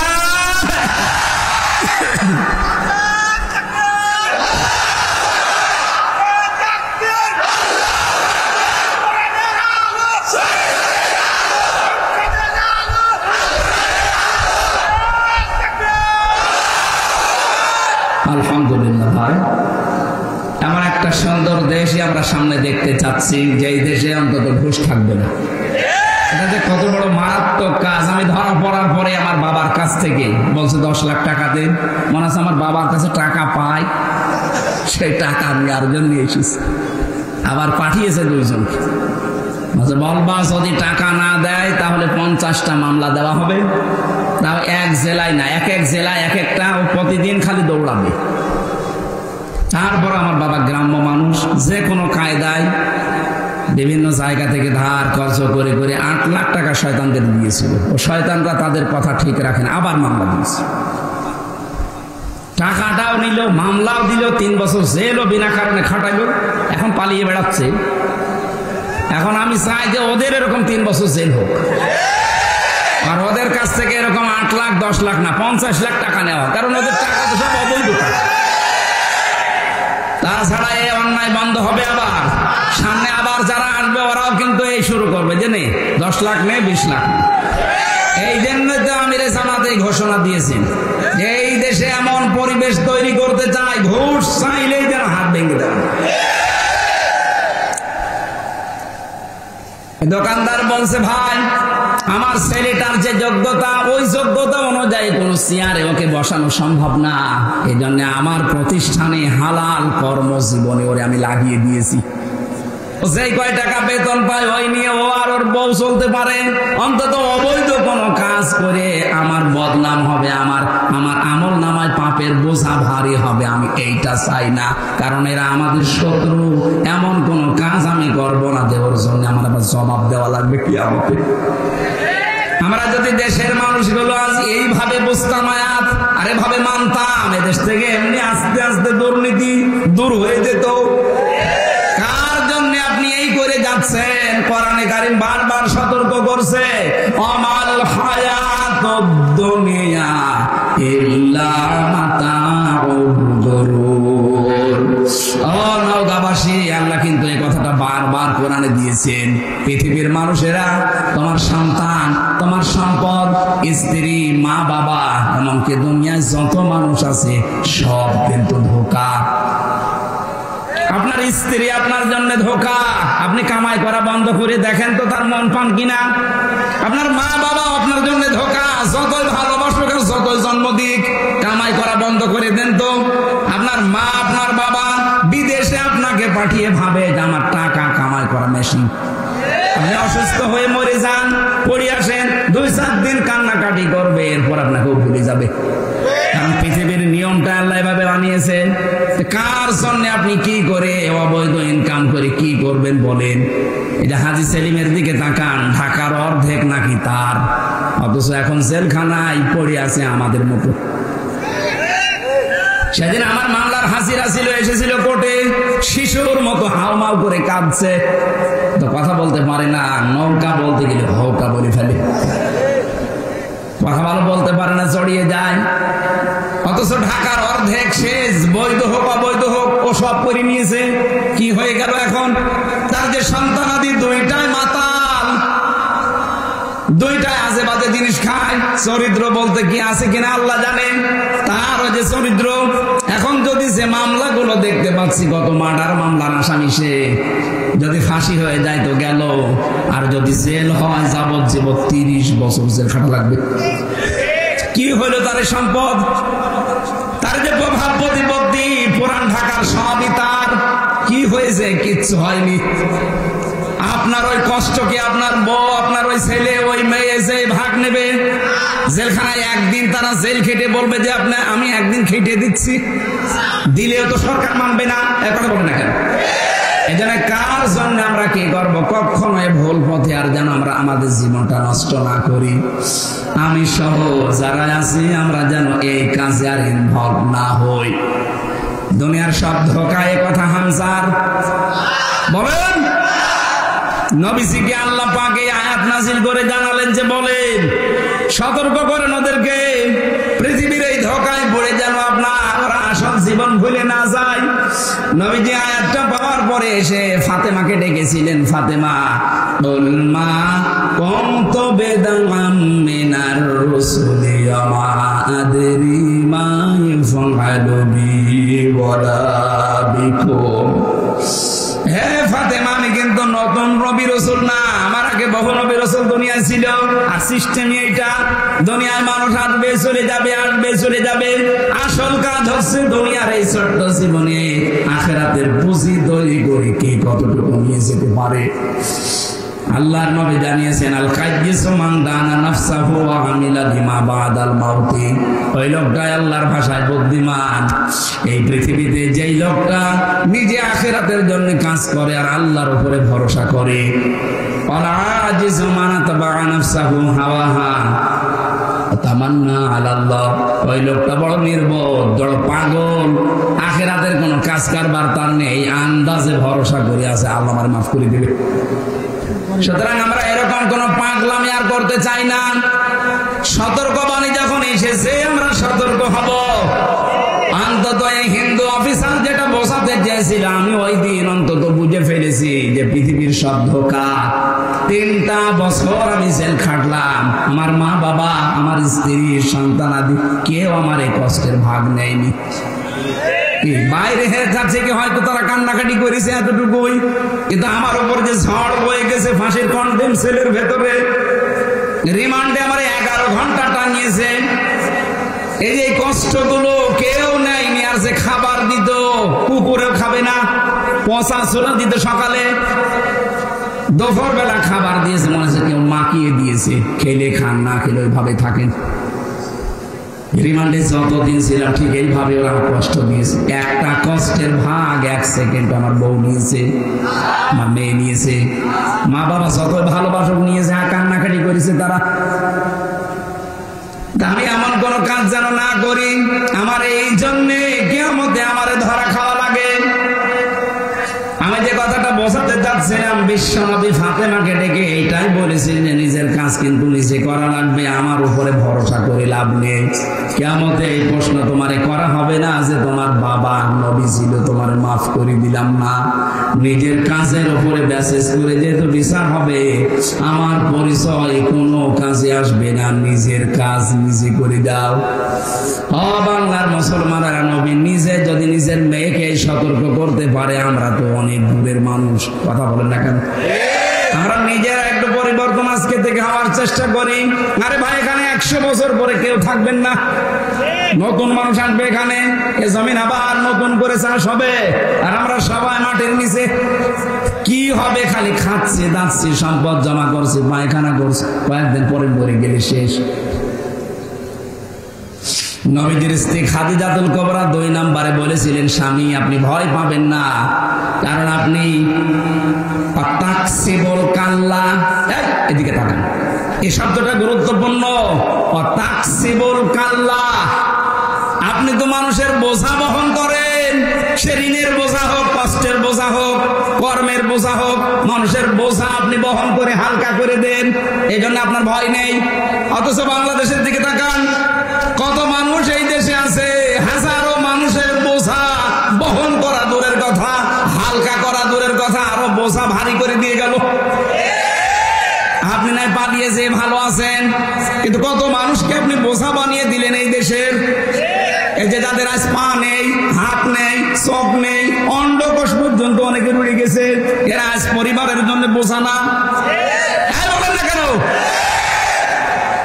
লক্ষ কোটি কোটি টাকা মারিং কাটিং করে বিদেশে পাচার করে এই দেশকে একটা বোঝা দিয়ে গেলেন, ঋণের বোঝা। এই দেশে এখন কেউ জন্ম নিলে সে 1 লাখ টাকা কঠিন। এই যে বিশাল বোঝা দিয়ে আপনি খুব আরামে আছেন, তামাম পৃথিবীর ভয় আপনার মনের ভেতরে আল্লাহ ঢুকিয়ে দেবে। এই জন্য আমাদের উচিত হচ্ছে আমরা বোঝা হালকা করব। এই কথা বলেন না কেন? আপনি মন থেকে বলেন তো, আপনি দল করেন আর যাই করেন। এই যে 2780 জন এখন হাসপাতালে, এই 2024-এর আন্দোলনে, জুলাই আগস্টের আন্দোলনে যারা হাত হারিয়েছে, পা হারিয়েছে, চোখ হারিয়েছে, এরা কিন্তু তার পরিবারের কাছে বোঝা না। কোনদিন কিয়ামতের আগে চোখটা ফেরত দিতে পারবেন? বিশাল বোঝা দিয়ে গেলেন তার পরিবারের জন্য, সারা জীবন ওই সন্তানটা তার মা বাবার টানা লাগবে। নবীজির আদর্শ হচ্ছে তিনি বোঝা হালকা করতেন, আর আপনি কি আদর্শ দেখিয়ে গেলেন? নবীজির উম্মত দাবি করে তার বোঝা ভারী করে দিয়ে গেলেন। আল্লাহর মাফ তো দূরের কথা, জনগণ মাফ করবে না। আর যারা এরকম বোঝা তৈরি করে দেয়, তাদের মনের ভেতরে ভয় তৈরি করে কে? আরো জোরে। এখানে আমরা সতর্কবাণী উচ্চারণ করছি, আমি সহ যারা এসেছি, আমরা যেন সতর্ক হয়ে জীবন যাপন করি। আমাদের এইটাই টার্গেট, শেষ না, আখেরাত আমাদের আসল টার্গেট। ওইটা যেন আমরা নষ্ট করে না ফেলি। আল্লাহ আমাকে সব প্রত্যেককে তুমি আয়াত মেনে চলার তৌফিক দাও, বলেন আমিন। আমাদের প্রত্যেকেরই কম বেশি পরিবার আছে। পারিবারিক জীবনে মানুষের যে দাম্পত্য কলহ চলে স্বামী স্ত্রীর ভেতরে, কাদের কারণে পিন মারে, কাটি দেয়, এই যে উলট পালট কথা লাগায়, যাদের কারণে সংসার আজ জাহান্নামী হয়ে যাচ্ছে, তাদের নিয়ে আমি একটা বই লিখেছিলাম যে পারিবারিক জীবনে দাম্পত্য কলহ স্বামী স্ত্রীর ভেতরে কেন তৈরি হয়, কাদের দ্বারা হয়। এটা নিয়ে নিজের মেয়েকে, নিজের বউকে, নিজের ফুফুকে এগুলো পড়াবেন। এখানে আছে, মঞ্চে আছে, যাওয়ার সময় নিয়ে যাবেন। 120 পৃষ্ঠা আমি জেলে বসে লিখেছিলাম, বাইরে এসে পাবলিশ করেছি। এর ভেতরে অনেক, যেহেতু জেলখানায় স্বামী স্ত্রীর গন্ডগোলের মানুষ বেশি, ওর অধিকাংশ গুলো জেল খাটতেছে, ওই কারণে ওদের কাছ থেকে শুনি, কোরআন হাদিসের সাথে মিলিয়ে করেছিলাম। যাওয়ার সময় এটা নিয়ে যান, কাজে লাগবে। আবার সামনে আসলে দেখবো ইনশাআল্লাহ। আল্লাহুম্মা আমিন। লা ইলাহা ইল্লা আনতা সুবহানাকা ইন্নী কুনতু মিনাজ জালিমিন। রব্বুল আলামিন অসুস্থ শরীর নিয়ে 1 ঘন্টা 20 মিনিটের মতো আমি কথা বলেছি। যতটুকুই কথা বললাম আল্লাহ তুমি মাফ করে দাও। কথায় যদি ভুল ত্রুটি হয়ে থাকে তোমার বান্দা বান্দীদের স্মৃতি থেকে মুছে দাও। আগামীতে এই মাহফিলটা কোরআনের জন্য বিশাল আকারে কবুল করে নাও। তোমার যে বান্দা বান্দীগুলো কোরআনের মাহফিলের আয়োজনে ইনভলভ আছে, রব্বুল আলামিন যারা চেষ্টা সাধনা করে সময় দিয়ে অর্থ দিয়ে জান্নাতের বাগান সাজিয়েছে, এদের মা বাবা আত্মীয় স্বজনকে কবরে জান্নাত দিয়ে দাও। মা বোনেরা যারা এসেছেন আল্লাহ তাআলা স্বামী সোহাগিনী বানাও, সংসারে তুমি শান্তি দান করো। আমি সহ যারা এসেছি আল্লাহ আমাদেরকে শেফায়ে কামিলা জেলা দান করো। আগামীকাল এখানে অনুষ্ঠান হবে, শ্রদ্ধাভাজন বড় ভাই মাওলানা তারেক মনোয়ার আসবে। আল্লাহ তার মুখ থেকে সুন্দর কথাগুলো তুমি বের করে দিও। এলাকায় যত মানুষ আছে ভ্রাতৃত্ববোধ আরো বৃদ্ধি করে দাও। আল্লাহ তাআলা সব ধর্মের মানুষগুলো যেন ঐক্যবদ্ধ হয়ে আমরা দেশে বাস করতে পারি সুযোগ দাও। জালেমদেরকে বিদায় দিয়েছো, জালেমদেরকে আর কিয়ামতের আগে দেশের চেয়ারে তুমি বসিও না। বারাকাল্লাহু লানা ওয়া লাকুম ফিল কুরআনিল আযীম। যখনই মরণ চলে আসবে, জীবনের শেষ কথা যেন এটা হয়, লা ইলাহা ইল্লাল্লাহু মুহাম্মাদুর রাসূলুল্লাহ। এই জায়গায় গাড়িতে আছে, সাদা গাড়িতে, আর এখানে কয়েকটা আছে, মনে হয় 50-60টা আছে। যাওয়ার সময় নিয়ে যান, কাজে লাগবে। এই 100 টাকা মাত্র, 150 টাকা ছিল, আমি বলেছি 50 টাকা। এদেরকে কেউ মানুষ বলতে পারেন? বলেন। আপনি নিজেই বলছেন না এই কাজ যারা করেছে 2006 সালের অক্টোবরের 28 তারিখে তারা মানুষ না। এটাকে কেউ মানুষ বলে আপনি গণ্য করেন কে? আপনি হাত তোলেন তো। না, এরা মানুষ না। কারণ কুকুর পর্যন্ত দুনিয়ায় কাজ করে না যে একটা কুকুর মরে গেছে আর একটা যে লাফাচ্ছে। এক কথা বলেন না কেন? এ দৃশ্য দুনিয়ায় দেখার পরে আমার মনে হয়েছিল, আল্লাহ এইরকম স্বৈরাচারী, এইরকম জালেম, এরকম বড় নৃশংস হত্যাকারী মানুষদেরকে কোনোদিন বাংলার জমিনে ক্ষমতা দেবে না। অথচ আল্লাহ ঠিক 2 বছর পরে তাদেরকে আবহাওয়া বা কল্যাশায় যত রকমের শান্তির দরজা দুনিয়ায় আছে সব আল্লাহ তাদেরকে দিয়ে দিল। 9 সাল থেকে শুরু করে এই যে 24 সাল পর্যন্ত আয়াতটা পড়েছি কতদিন আগে, অথচ মিলাতে পারছিলাম না। আল্লাহ বলেন হাত্তা ইযা ফারিহু বিমা উতু, এই মানুষগুলো যখন আমার দানকৃত এই বস্তু নিয়ে আনন্দে মেতে আছে, আত্মহারা হয়ে গেছে, আমি আল্লাহকে ভুলে গেছে, আখাযনাহুম বাগতাতান, আমি আল্লাহ নিজে হঠাৎ করে তাদেরকে ধরলাম। এই যে আখাযনা একালিপ টান আছে, এটা জমা মুতাকাল্লিম। আল্লাহ বলেন আমি নিজে ধরেছি। হোম মানে তাদেরকে, বাগতাতান মানে আকস্মিক ভাবে। আপনি 2024 সালের 5 আগস্টের সাথে একটা মিলে যাচ্ছে। 15.5 বছর তাহলে ধরলো না কেন? 5 বছর পরেই মনে হতো আল্লাহ মনে হয় ধরবে ধরবে ধরবে। আল্লাহ বলেন কেন ধরিনি জানো? আমি ধরিনি তাদের এই কারণে, মানুষগুলোকে আমি ছাড় দিতে চেয়েছিলাম, দেখি কত দূর যেতে পারে। এমন জায়গায় তাদেরকে আমি হিট করলাম। আখাযনাহুম বাগতাতান, এই বাগতাতান মানে আকস্মিক ভাবে, হঠাৎ করে, যে দুপুরের খাবার খাবে সে সময় পায়নি। 5টা মিনিট সময় নেবে যে জাতির উদ্দেশ্যে একটা ভাষণ লিখবো, আল্লাহ বলেন না সময় নেই, কারণ আমি বাগতাতান ধরেছি আমি নিজে। ফাইদাহুম মুবলিসুন, তারা হতাশ হয়ে গেছে। হতাশা থেকে এখনো পর্যন্ত অনেকে বের হতে পারে না। এই জন্য এখন সুর তুলেছে যে আমি পদত্যাগ করিনি। এত বড় শয়তানি কথা আপনি বলতে পারবেন? 2024 সালের 5 আগস্টের ভিডিও আছে, সেই পদত্যাগের পত্র পর্যন্ত এখনো আছে। আপনি না পাগল হয়ে বলছেন যে আমি করিনি, কিন্তু সেই লোকটা ভিডিও বার্তা দিয়ে বলল যে হ্যাঁ আমার কাছে জমা দিয়ে গেছে লিখিত, ও কি এখন পাগল হয়ে গেল? সুতরাং এরকম পাগল যেন আমাদের দেশে দায়িত্বে না থাকে, এরকম পাগল থাকার দরকার নেই। কারণ তার নিজের কথা সে নিজে মিথ্যাবাদী। এখন কথা বলে না কেন? আমার রিমান্ডে নিয়ে আমার ওই সেই 9 সালের 10 সালের 12 সালের ভিডিওগুলো কাটিং করে করে 2 মিনিট 2.5 মিনিট আমার শোনাতো। আগের কথাও নেই, পরের কথাও নেই, মাঝখানে এখানে পোশাক করিবেন না করিলে 50 টাকা জরিমানা,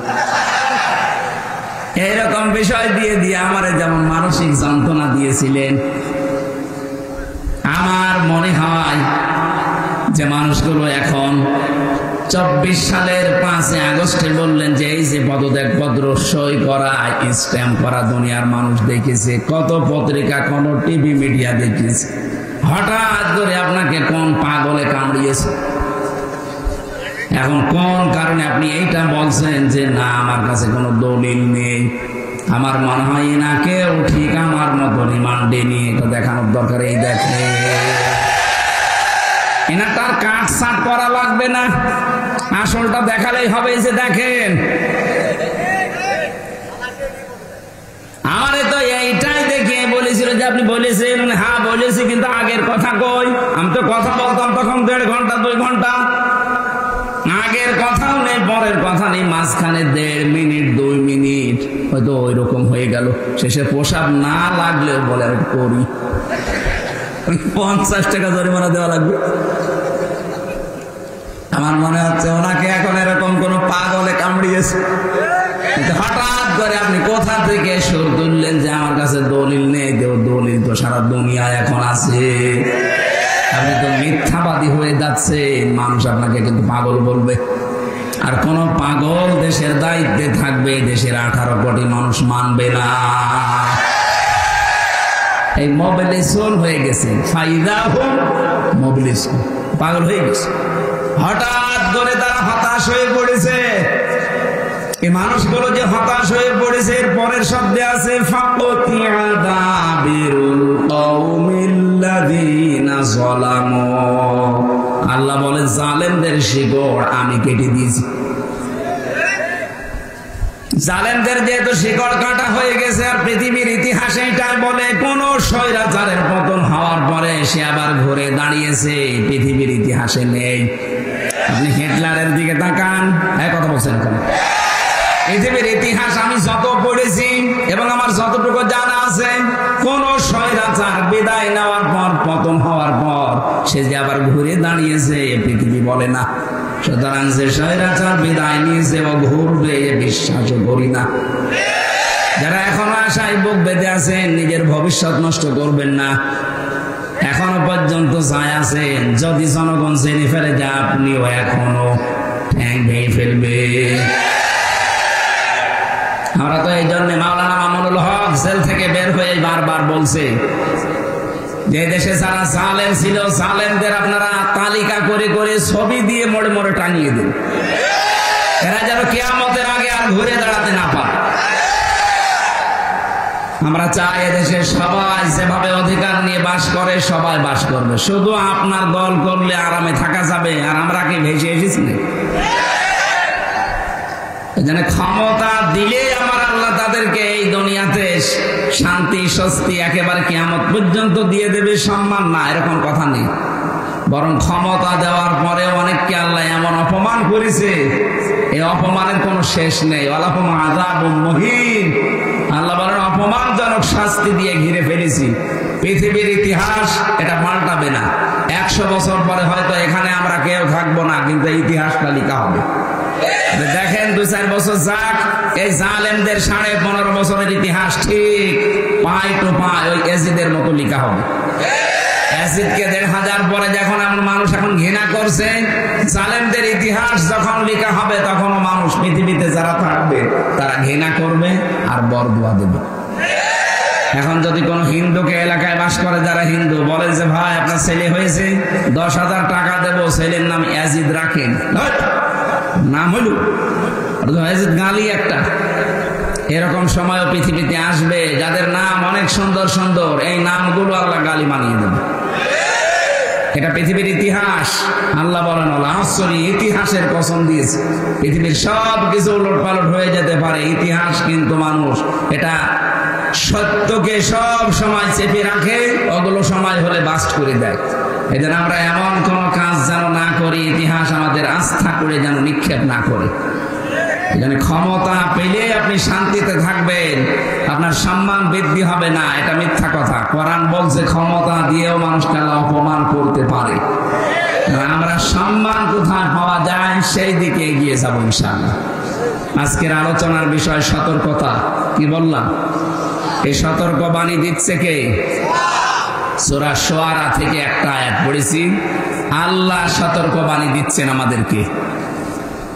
বিশ্বনবী মুহাম্মদুর রাসূলুল্লাহ সাল্লাল্লাহু আলাইহি ওয়াসাল্লাম নবুয়ত পাওয়ার পর নবীজিকে আল্লাহ যে সমস্ত আয়াতগুলো দিয়েছিলেন প্রচার করার জন্য প্রাথমিক অবস্থায়, তার ভেতরে এটা একটা, ওয়ানজির আশীরাতাকাল আকরাবিন। আপনার নিকটবর্তী যারা আছে এদেরকে সতর্ক করেন। এই আয়াত থেকে প্রমাণ হয় কোন মানুষ যদি দাওয়াতি কাজ আরম্ভ করতে চায় তাকে নিকটবর্তী থেকে শুরু করা লাগবে। আমার সব চাইতে নিকটে থাকে আমার স্ত্রী, আমার সন্তান, আমার বন্ধু, আমার মা বাবা। কথা বলেন না কেন? এজন্য আমরা যদি দাওয়াতি কাজ আরম্ভ করি আমাদের নিজেদের বাড়ি থেকে শুরু করা লাগবে। আমি এখান থেকে চলে যাচ্ছি আমেরিকা, অথচ আমার বউ নামাজ পড়ে না, আমার ছেলে এখনো ডাল খাওয়া ছাড়েনি, এখনো বাবা অভ্যস্ত। কোন কারণে আমার অত দূর যাওয়া লাগবে? আমি আগে ঠিক করা লাগবে আমার নিজের স্ত্রীকে, আমার সন্তানকে। কারণ আল্লাহর নির্দেশ হচ্ছে ইয়া আইয়ুহাল্লাযীনা আমানু কু আনফুসাকুম ওয়া আহলিকুম নারা। ইমানদার যদি দাবি করো নিজেকে আগে জাহান্নাম থেকে বাঁচাও, এরপরে তোমার আহাল পরিবার যারা আছে তাদেরকে চেষ্টা করো। এই আয়াত থেকে প্রমাণ পাওয়া যায় দুইটা, নিজে জাহান্নামের আগুন থেকে বাঁচা ফরজ। কি বলেন বলেন? কিন্তু আহাল পরিবারকে বাঁচানো ফরজ না, চেষ্টা করা ফরজ। আমরা চেষ্টা করে যাব, চেষ্টার বিভিন্ন ধরন আছে। বাংলাদেশে বহু ইসলামী দল তাদের কর্মসূচি দিয়ে পরিবার থেকে রাষ্ট্র পর্যন্ত মানুষকে বাঁচানোর, সতর্ক করার চেষ্টা করছে। আপনাদেরকে আমি আহ্বান জানাই, কোন দলে যদি ইনভলভ হয়ে নাও থাকেন, পরিবারে প্রতি সপ্তাহে 2 দিন নিজের স্ত্রী, মা বাবা, সন্তান সন্ততি এদেরকে নিয়ে বসে কোরআনের কোন আয়াত থেকে, নবীর কোন হাদিস থেকে তেলাওয়াত করে ব্যাখ্যা সহ একটু শোনান। 15 মিনিট, আধা ঘন্টা, 1 ঘন্টা পরিমাণে যদি সপ্তাহে 2 দিন করেন, দেখবেন পরিবর্তন আসতেছে।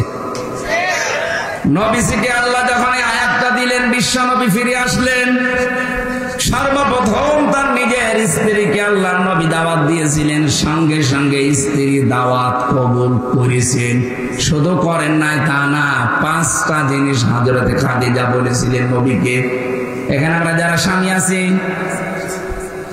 এই স্বামীগুলোর জন্য যদি কোনো স্ত্রী এই 5টা কথা বলতে পারে, সে স্বামী যেন বিশ্বাস করে সে নবীর আদর্শের উপরে আছে। এই খুব খেয়াল করবেন। বিশ্ব নবী যখন ওহি নিয়ে আসলেন, ডাক দিয়ে বললেন, ইয়া খাদিজা সাম্মিলুনি সাম্মিলুনি, আমাকে ঢেকে দাও, আমি ভয় পেয়েছি, আমার মনে হচ্ছে আমি আর বাঁচবো না। হযরতে খাদিজা বলেন, কি কি হয়েছে আমারে শোনান। ওরা কাহিনী তাকে শোনালেন যে এরকম একজন এসেছিল, বুকে চাপ দিয়ে আমারে 3 বারের পরে বলিয়েছে, ইকরা বিসমি রাব্বিকাল্লাযী খালাক। হযরতে খাদিজা আয়াতগুলো শোনার পরে তিনি বললেন, হে আমার স্বামী, হে আবুল কাসেম, কাসেমের পিতা, আপনি ভয় পাবেন না। আল্লাহি মা ইখজিকাল্লাহু আবাদান। প্রথমে শব্দেই তিনি আল্লাহর কসম দিলেন। কাল্লা, আল্লাহি কখনোই না, আমি আল্লাহর নামে কসম করে বলছি, কখনো আল্লাহ আপনাকে অপমান, অপদস্থ, ভয়, ভীতি দেখাতে পারেন না। শব্দের দিকে খেয়াল করেছেন, খাদিজা কিন্তু এখনো মুসলমান হয়নি, ইমানের দাওয়াতও পায়নি, কেবল কোরআনের একটা আয়াত শুনেছি মাত্র। কোরআনে কারিমের আয়াত শোনার পরে তার ভেতরে আল্লাহ এমন পরিবর্তন এনে দিয়েছেন, ওইরকম কঠিন জামানা যেখানে শিরক আর কুফরি দিয়ে ভরপুর পুরা জাতি, অথচ তিনি আল্লাহর নামে এতটুকু বাক্যে উচ্চারণ করে ফেললেন 2 বার। কাল্লা, কখনো না, আল্লাহি, আল্লাহর কসম, মা ইখজিকাল্লাহু আবাদান, আল্লাহ কখনো আপনাকে অপমান করতে পারেন না। বলেন সুবহানাল্লাহ। আপনি বাইরের কর্মজীবন শেষ করে এসেন, বাড়িতে আসার পরে যদি আপনার স্ত্রী আপনাকে এই যে পরবর্তী যে কথাগুলো বলা হবে, এইগুলো যদি স্ত্রীর পক্ষ থেকে শুনতে পান, তাহলে বুঝবেন আপনি নবীর তরিকায় আছেন। এই যে যারা উঠে যায়, এরা কি একাধারে মানে পোশাক পায়খানার জন্য লাইন দিয়েছে নাকি?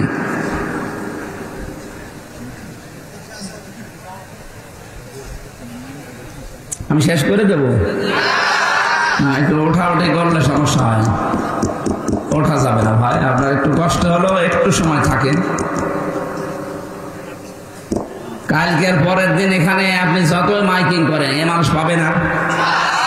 সুতরাং পরিবেশ যদি আপনার কারণে নষ্ট হয়, খুব বেশি প্রয়োজন না হলে উঠবেন না। দেখা যাচ্ছে একেবারে আপনার কাজ শেষ, তখন উঠে চলে যাবে। আর আমার মনে হয় যুবক মানুষ না ওঠায় ভালো। হ্যাঁ, যুবক মানুষও যদি 1-1.5 ঘন্টা বসে থাকতে না পারে, তো ও বিয়ে দিলে ওর বউ টেকবে, শেষে তো বদনাম হয়ে যাবে নওগাঁ জেলা। আর এই জেলায় কিন্তু আর কেউ মেয়ে বিয়ে দেবে না, কারণ এখানে বহু মেয়ের বাপ বসে আছে। কথা বলে না কেন? আমি শুধু ওয়াজ শুনতে আসে না, আমি মেয়ে জামাই খুঁজতে এসেছি। এই জন্য আপনি যেন এরকম ভুল করেন না, শেষে যে দেখবে যে তো না। নওগাঁবাসী এবার নিজের সাথে মিলাবেন হাদিসটা।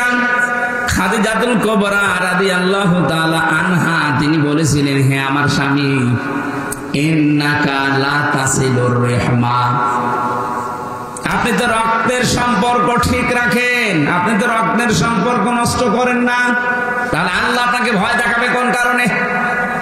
কোন জিন ভূত পরী যাই ভয় দেখায় মানুষদেরকে, কোনো কিছু আপনাকে ভয় দেখাতে পারে না, আমি বিশ্বাস করি। কারণ আপনি এই 15 বছর সংসারে আমি দেখলাম কোনোদিন রক্তের সম্পর্ক ছিন্ন করেননি। ও বাংলার মানুষেরা, এই পৃথিবীতে যারা রক্তের সম্পর্ক ছিন্ন করে না, যারা ঠিক রাখে, তাদের ভেতর থেকে আল্লাহ সব রকমের ভয় দূর করে দেয়। অথচ এখানে বহু হাসি বসে আছে, নিজের ভাইয়ের সাথে আজ 3 বছর কথা বলে না। কথা বলে না কেন? কারণ কি? ওই 1 বিঘত জায়গা নিয়ে মারামারি ছিল। দুনিয়ার এই কোন বিষয় নিয়ে কেউ যদি দুনিয়ার কোন মানুষের সাথে, বিশেষ করে যাদের সাথে রক্তের সম্পর্ক আছে, এরকম কোন মানুষের সাথে যদি আপনি সম্পর্ক নষ্ট করে দেন দুনিয়ার কোন স্বার্থের কারণে, কোরআনে হাদিসে যা পাওয়া যায়, এরকম যদি 3 দিন কেটে যায়, কথাবার্তা যদি আপনি ফিরে আসতে না পারেন, আপনি মারা গেলে বেঈমান হয়ে মরবেন, ঈমান পাবেন না। অথচ দেশে বহু মানুষ 3 দিন না 30 বছর ভাইয়ের সাথে কথা বলে না। আমি কুষ্টিয়াতে 10 সালে যে ওসি সাহেবকে পড়াতাম, যখন আমাকে গ্রেফতার করেছিল ওর পরের বছর, উনি আমারে বলতো মাঝে মাঝে যে আমার জীবনে বড় আফসোস, আমার দুঃখ, আমার নিজের আপন ভাই আমার সাথে আজ প্রায় 7 বছর কথা বলে না।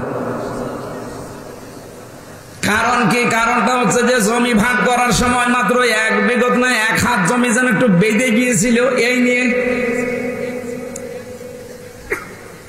অথচ এই ভাইটার জন্য ছোটবেলায় মাথার ঘাম পায়ে ফেলে কত কষ্ট করে কোলে কাকে পিঠে নিয়ে মানুষ করেছে। ওই কথাগুলো একটু মনে পড়ে না আপনার? আপনার স্ত্রীর কান পড়ার কারণে আপনার ভাইয়ের সাথে আপনার রক্তের সম্পর্ক আপনি নষ্ট করে ফেলেছেন। আপনি বিশ্বাস করে নিতে পারেন, বিভিন্ন ভয় আপনার মনে আল্লাহ ঢুকিয়ে দেবে। আমি কথা বোঝাতে পেরেছি? আল্লাহ যখন সব সৃষ্টি করা শেষ, তখন এই যে রেহেম বলা হয়, যেটা রক্তের সম্পর্ক, এইটা আল্লাহর কুদরতি যে মাজা আছে, এটা চেপে ধরলেন, ডাক দিয়ে বলেন, রব্বুল আলামিন তুমি তো সবার জন্য সব করলে, তা আমার ব্যাপারে তুমি তো কিছু বললে না, আমার ব্যাপারে কিছু বলবা তো। আল্লাহ বলেন, তোমার ব্যাপারে আমার কথা হচ্ছে, দুনিয়া যারা সম্পর্ক তোমার সাথে রাখবে আমি তাদের সাথে আছি, যারা তোমার সাথে সম্পর্ক রাখবে না আমি আল্লাহ তাদের সাথে নেই। আপনি দেখেছেন বিষয়টা কত গভীর। যারা মানুষের সাথে সম্পর্ক রাখে না, বিশেষ করে রক্তের, নিজের ফুফু, চাচা, আপন ভাই, আপন বোন, মেয়ে, এই কথা বলছে না কেন? এই মানুষগুলোর যাদের সাথে সম্পর্ক ভালো না, তাদের মনের ভেতরে বিভিন্ন ভয় ঢুকিয়ে দেবে কে? এখানে এরকম চরিত্রের মানুষ আছেন, কারা হাত তোলেন তো? কোন এলাকায় ওয়াজ দিয়েছেন আপনারা? তো সব আল্লাহর ওলি বসে আছে।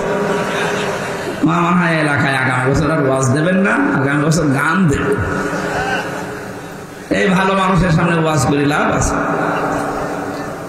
সত্যি কি এলাকায় এই হাদিসটা মেনে নেওয়ার মতো মানুষ নেই?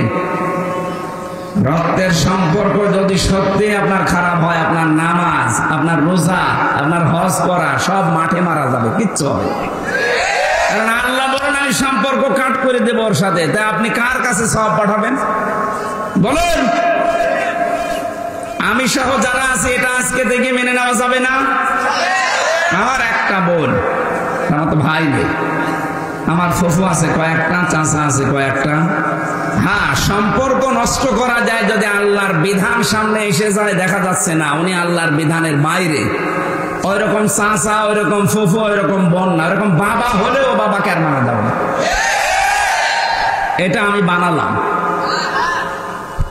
কোরআনে কারিমের ভেতরে আল্লাহ জানিয়েছেন, ইয়া আইয়ুহাল্লাযীনা আমানু লা তাত্তাখিযু আবাআকুম ওয়া ইখওয়ানাকুম আউলিয়া ইন ইসতাহাব্বুল কুফরা আলাল ঈমান ওয়া মান ইয়াতাওয়াল্লাহুম মিনকুম ফাউলাইকা হুমুজ জালিমুন। বলেন আল্লাহু আকবার। এটা আছে আছে সূরা তাওবা 33 নম্বর আয়াতে আল্লাহ পাক বলেন, হে যারা ঈমানের দাবি করো তাদেরকে বলছি, খুব ভালোবেসে আল্লাহ ডাক দিয়েছেন, ইয়া আইয়ুহাল্লাযীনা আমানু। আয়াতের তাফসীরে পড়েছে ফি সিলালিল কোরআন। মুফাসসির বলেন, আল্লাহ যখন কোন ঈমানদার মানুষকে ডাক দেন তখন কিন্তু এমনিতে ওই এরকম না, তার নিজের কুদরতি হাত এভাবে উঁচা করে ডাকেন, ইয়া আইয়ুহাল্লাযীনা আমানু। ওহে যারা আমাকে বিশ্বাস করো, খুব ভালোবাসি তোদেরকে, শোন, লা তাত্তাখিযু আবাকুম ওয়া ইখওয়ানাকুম আউলিয়া ইন ইস্তাহাব্বুল কুফরা আলাল ঈমান। ঈমানের উপরে যদি কুফরিকে, তোর ভাই, তোর বাবা, এরা যদি, তোর বন্ধু বান্ধব, এরা যদি ঈমানের উপরে কোন কুফরিকে স্থান দিয়ে ফেলে, ভালোবাসে, ওই মানুষগুলোকে গ্রহণ করা যাবে না, তাদের সাথে সম্পর্ক রাখা যাবে না।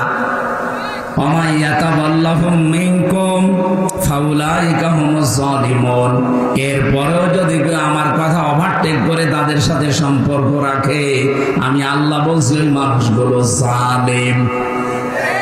কে বলছে? আপনি খেয়াল করেন, আজকে শুনতে যত সহজ মনে হচ্ছে, প্র্যাকটিক্যাল লাইফে মিলানো অত সহজ না। নিজের আপন ছেলে, নিজের আপন বাবা, আপন মা যদি আল্লাহর ঈমানের উপরে, রাসূলের তরিকার উপরে অন্য কাউকে প্রাধান্য দেয়, ওইরকম মা থেকে, বাবা থেকে, বোন থেকে মুখ ফিরিয়ে নেওয়া লাগবে। এটা শুনতে যত সহজ মনে হলো, বাস্তবে নিয়ে যান তো অত সহজ কিনা। নিজের ছেলেকে বাড়ি থেকে তাড়িয়ে দেওয়া লাগতে পারে, কথা বলেন কেন? সাহাবায়ে কেরামে আয়াত শোনার পরে তাদের ঈমান এমন পর্যায়ে পৌঁছিয়েছে, আল্লাহর সাহায্য তারা পদে পদে এমনিতে পায়নি, এই কারণে পেয়েছে। হযরত আবু বকরের সন্তান এসে ডাক দিয়ে বলেছে, বাবা, ময়দানে যুদ্ধে আমি কিন্তু তোমাকে দেখতে পেয়েছিলাম, কিন্তু তুমি আমার বাবা, এজন্য আমি কিছু বলিনি, তোমাকে আমি ছেড়ে দিয়েছি। একবার, দুইবার না, তিনবার তোমাকে আমি দেখতে পেয়েছি যুদ্ধের ওই ময়দানে, আমি কিন্তু তোমাকে মেরে ফেলতে পারতাম, কিন্তু তুমি আমাকে জন্ম দিয়েছো আমার বাবা, এই জন্য, এই কারণে আমি আর কিছু বলিনি। হযরত আবু বকর ক্ষেপে উঠলেন, তিনি কণ্ঠ গরম করে ডাক দিয়ে বলেন, সন্তান, তিনবার আমাকে পাওয়ার পরে তুমি কিছুই বলনি, ছাড় দিয়েছো। আল্লাহর নামে কসম করে বলছি, ওই ময়দানে যদি আমি একবারও তোমারে দেখতে পেতাম, আমার তরবারি থেকে তোমারে কেউ বাঁচাতে পারবো না। এই আয়াতটা তারা কিভাবে মেনেছে দেখেন তো, নিজের ছেলে পর্যন্ত ছাড় দেয়নি। ইয়া আইয়ুহাল্লাযীনা আমানু ইন্না মিন আজওয়াজিকুম ওয়া আওলাদিকুম আদুওয়াল লাকুম ফাহযারুহুম। সূরা তাগাবুনের আয়াতের ভেতরে আল্লাহ জানিয়েছেন, ঈমানদারেরা, তোমাদের সন্তানাদি, তোমাদের স্ত্রী, তোমাদের সম্পদ, এগুলো কিন্তু মাঝে মাঝে তোমাদের শত্রু হয়ে দাঁড়াবে, সুতরাং তাদের থেকে সতর্ক থাকবা। কে বলছেন? এই আয়াতটা আমি রিমান্ডে এক পুলিশ পেয়েছিলাম, পুলিশ অফিসার, এএসআই, এক হিন্দু। এ বেটা আমারে যখন রাতের বেলা পাহারা দিচ্ছিল, এই আয়াতটা আমারে শুনিয়েছে।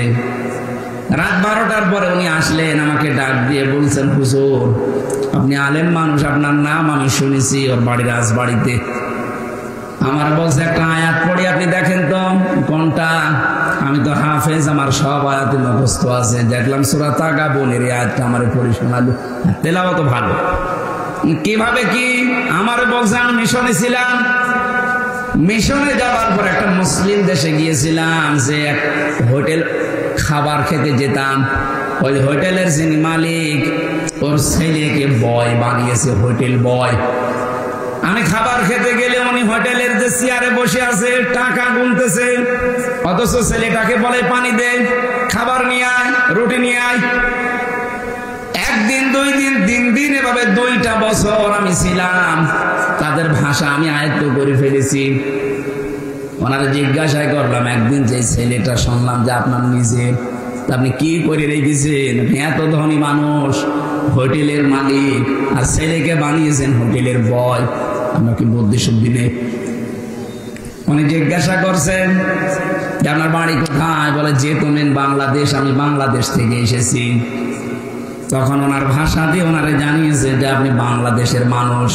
সারা পৃথিবীতে বিশেষ করে আপনাদের এই অঞ্চলটা বাংলাদেশ, ভারত, পাকিস্তানের মানুষের ইসলাম মানা আর আমাদের এই মধ্যপ্রাচ্যের মানুষের ইসলাম মানা এক না। আমরা কোরআনকে অন্য কায়দায় বুঝি। উনি আমারে বলছিলেন হুজুর যে তারা কোরআন যেভাবে বোঝে আমাদের বাংলাদেশে, ভারতে, পাকিস্তানে মানুষ কিন্তু ওইভাবে মেনে নিতে পারে।